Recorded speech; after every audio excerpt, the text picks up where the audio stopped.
work. This bitch bombed for 45 minutes straight. And I am not exaggerating, young man. That show was terrible. Stunk. Stunk. And then she brings me on, and you know, I was like a glass of water after a handful of salt. The crowd was happy to see me. I was killing it. But here's what impressed me. Any other comedian I've ever seen, if they had bombed as bad as she did, would have snuck out of the back of the theater and went home and cried or something. And she didn't do that. Not only did she not leave, she found a seat right up in front. You know, when a new comedian watches an experienced comedian in comedy, we call this taking class. And this bitch took my whole class. She sat up there and was laughing as hard as she always laughs, as if nothing bad had even happened to her. And I saw her show. Something bad happened to her. She was drunk. So she starts talking to me while I'm on stage, but the way a person would talk to a television when they were alone. She's talking to me like that. That didn't bother me because I knew her, but the crowd didn't like that shit at all because she sucked. And a guy in the back of the room stood up, and Daphne's hair was dyed blonde at the time, and the guy screamed out, and his energy felt wild as fuck. He said, "Hey, Daphne!" And everybody kind of clamped, like got tense. We didn't know if it was a heckler or active shooter. And he said, "Does the carpet match the drapes?" Yeah, it was fucked up. The whole crowd kind of groaned because it was so, like, mean. Everybody groaned, except for Daphne. She kind of laughed, which was weird. And she didn't even look all the way back. She said, "Sir, I don't have carpets. I have hardwood floors." Just like that. Just like that. And boy, when she said that shit, it blew the roof off the place. Cut through all the tension. With that one joke, she made up for 45 minutes of a stinker of a show. And after that, she could do no wrong. And I kept on rocking. She kept on talking to me. And then the show became something cooler than a show. It became like a conversation between a black man and a white trans woman, and we started getting to the bomber shit. All them questions that you think about that you'd be afraid to ask, I was just asking them, and she was answering them, and her answers were funny as shit. The crowd was falling out of their chairs. And at the end of the show, I go, "Oh, Daphne," I said, "Well, that was fun." I go, "I love you to death, but I have no fucking idea what you're talking about." The whole crowd laughed, except for Daphne. Now, before I go, I want to share this story with you because it's important to this point. I want your community to know that one of the coolest people I ever met was a transgender woman. And this is not a man that I knew that became a woman. This woman was trans when I met her. Lived in San Francisco. Daphne Dorman is her name.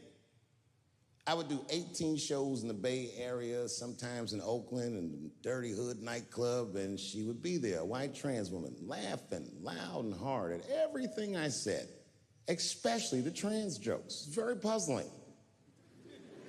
Because she was obviously trans. And one night after one of the shows, I met her.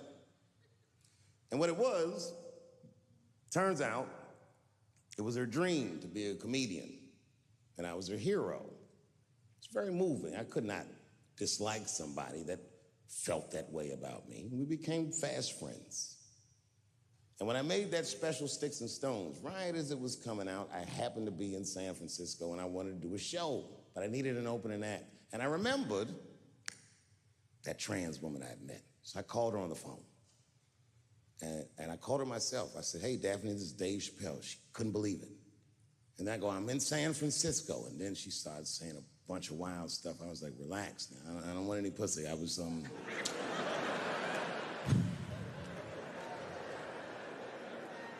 was calling because I'm doing a show and I need an opening act. And I was wondering if you'd open the show. And she was like, "Fuck yeah." Now, I didn't know this at the time, but this woman had only done stand-up comedy 8 times in her life. This is little to no experience. And now she's about to open a show for what many call the GOAT.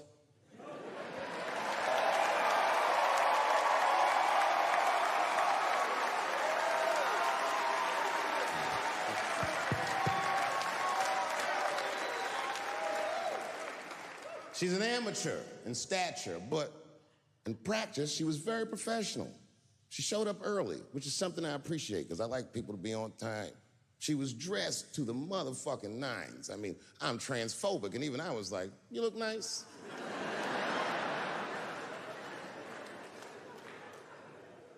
Went up on the stage with all the world and the guy, and she said, I don't need you to understand me. I said, what? She said, I just need you to believe, just like this, she goes, that I'm having a human experience. And when she said it, the whole crowd kind of gasped. And I gave her the Fight Club look. I said, I believe you, bitch. Because she didn't say anything about pronouns. She didn't say anything about me being in trouble. She said, just believe I'm a person and I'm going through it. And oh, I believe you because it takes one to know one.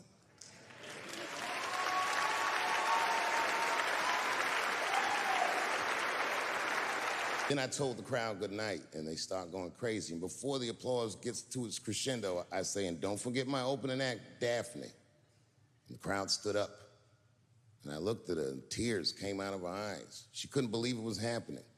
I couldn't believe it was happening because her show stunk. And it was a great night. I remember the late, great Paul Mooney was there, a bunch of fly-ass comedy niggas was there.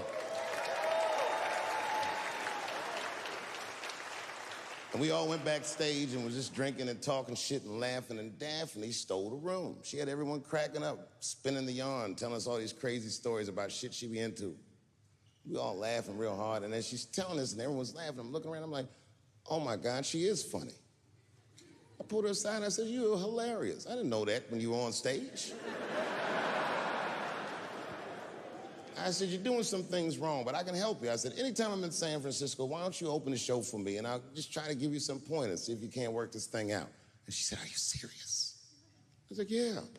And she grabbed me real tight, hugged me, squeezed me, and I pushed her all violently because I'm transphobic. I said, boundaries, bitch.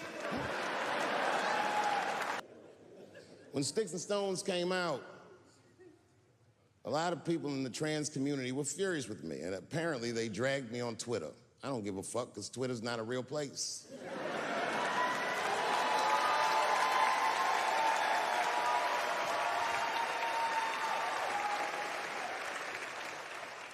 And the hardest thing for a person to do is go against their tribe if they disagree with their tribe. But Daphne did that for me. She wrote a tweet that was very beautiful, and what she said was, it was almost exactly what she said. She said, punching down on someone requires you to think less of them. And I know him, and he doesn't. He doesn't punch up, he doesn't punch down, he punches lines, and he's a master at his craft. That's what she said.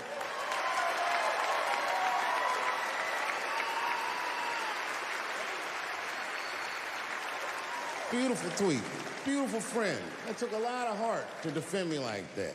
And when she did that, the trans community dragged that bitch all over Twitter.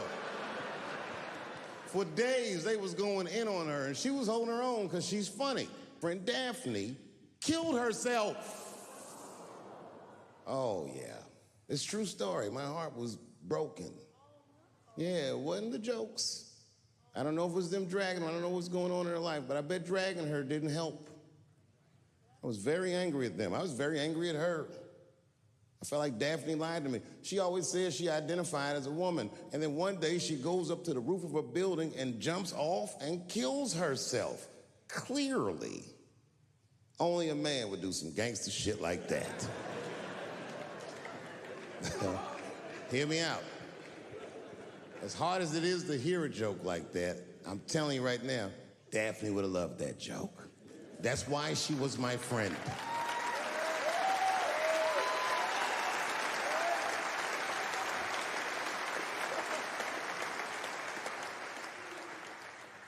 I was reading her obituary, and I found out she was survived by a daughter. And the moment I found that out, and this is true, Anderson Cooper from CNN texted me. And all he said was very nice. He said, "I'm sorry to hear about your friend." And I texted him right back, "New phone, who this?" He said, "It's Anderson Cooper." I said, "Oh," I said, "Anderson." I go, "Look, I need to find her family." And he texted me right back with all the phone numbers and all this information. I say this to say, if you ever want to know about anything gay, call Anderson Cooper from CNN. This nigga is faster than Google.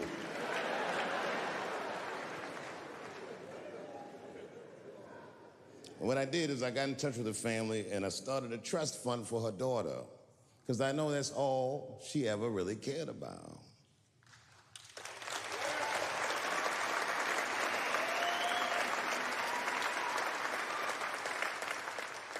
And I don't know what the trans community did for her, but I don't care, because I feel like she wasn't their tribe. She was mine. She was a comedian in her soul.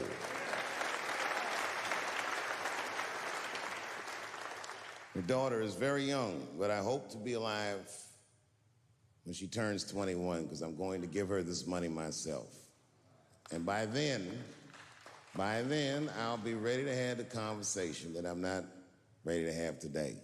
But I'll tell that little girl, "Young lady, I knew your father." And he was a wonderful woman.